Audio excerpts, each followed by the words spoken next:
We are at ET Retail Supply Chain Summit 2023.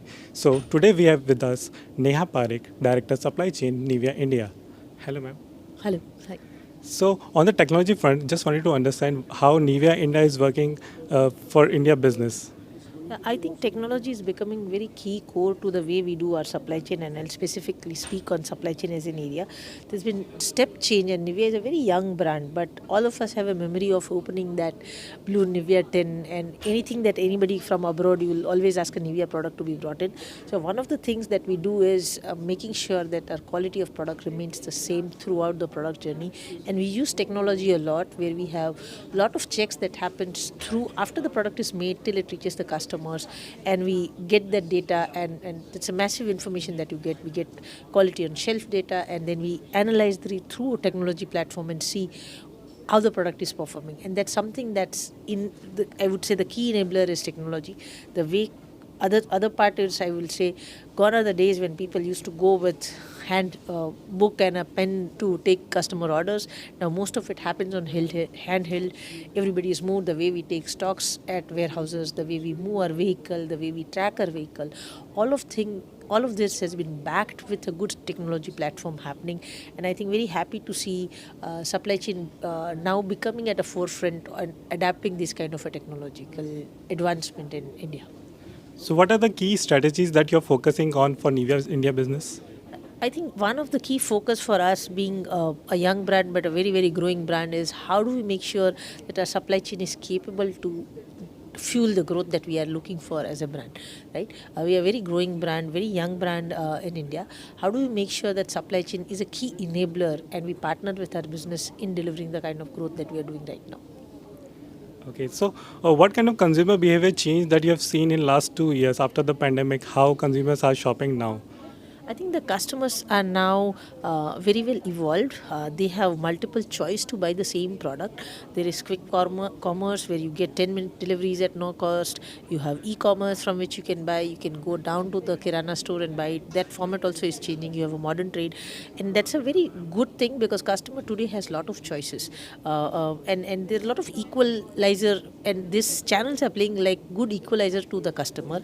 You may be a customer from a tier 2, but you have a platform through which you can order a product and get it delivered, right? So that's while it comes with its own supply chain challenge, because we have to cater our solutions to meet each of this channel requirement, but I think it's a fantastic place to be, because customer is really at the center, and they are being given a lot of choices to buy the same product through different ways and means, at the best prices and at their convenience. You want it in 10 minutes, or you can wait for a day, or you want it in an hour.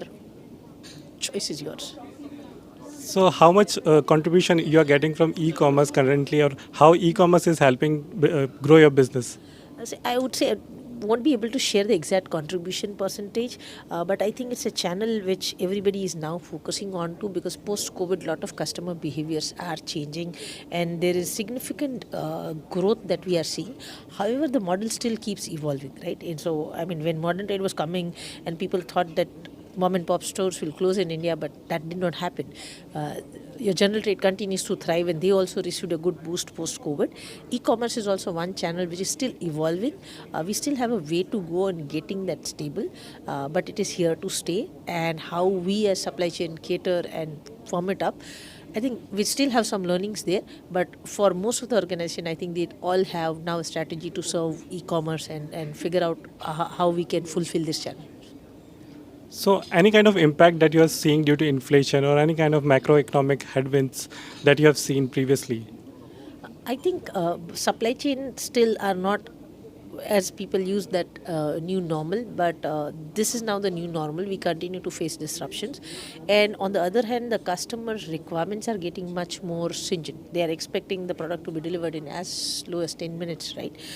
So this behavior are here to stay, and now hence one of the key attributes that supply chains are supposed to deliver is how do they build resilience in the whole ecosystem.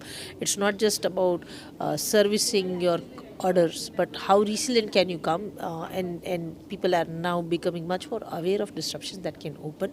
Organization are putting supply chain as a key focus. They are seeking inputs. They are doing all technological investment into it, so that it remains at a good backbone and a strong backbone to serve this.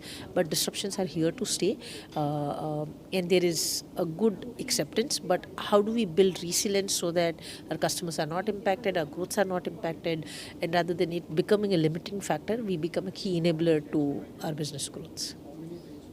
Thank you so much for connecting. These are the very great insight that you have shared with us. Thank you so much. Thank you.